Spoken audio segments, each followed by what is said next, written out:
Hello everyone. Today we are going to learn how to make a photo into a shape you want using Illustrator. In Illustrator, uh, this is where you can get any shape you want. There's rectangle, rounded, ellipse, polygon, stars, and so on.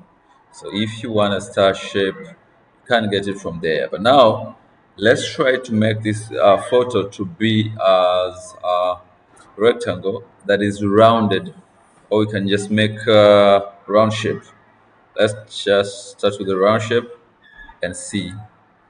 You have to click Shift, Alt, and left click to make a circle perpendicularly, and then take a shape on the top of the photo.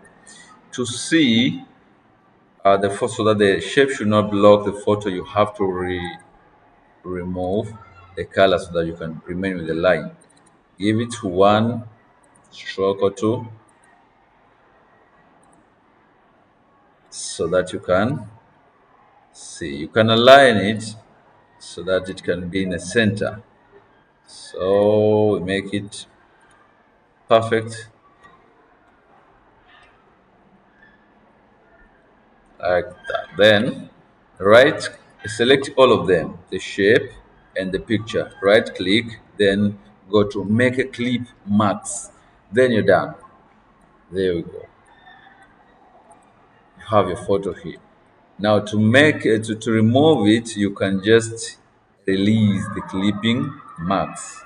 Then you can choose another shape you want, another shape of your interest. Let's try to take our no. Let's pick rounded. Oh, maybe we take us make more round. Yeah, let's go with this. Give it a stroke so that it can be visible. Oh, can extend this one to align with the shape of the photo.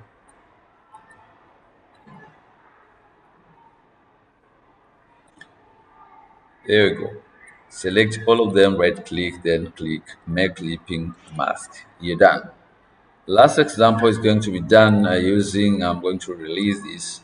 We're going to use a star. A star shape is here. Then simple, just draw your star shape. Let me, let me give it a stroke. Then put it on the top of the picture. If the picture is bigger than the shape, you have to reduce the shape, or you enlarge the picture, or you enlarge the picture perpendicularly by holding Shift, Alt, and left click. So let's try to arrange it properly. Let's see so that at least it can fit. And then we do alignment. Make sure that the shape fall into the center. All right, right click, select all, right click, make a clipping mask. That's how we work with a photo in Adobe Illustrator. Thank you so much. Make sure you subscribe and like the channel and share the link so that others also can learn what you've learned today. My name is Barack Ogilo, your instructor in ICT and computer science. Thank you. Thank you so much.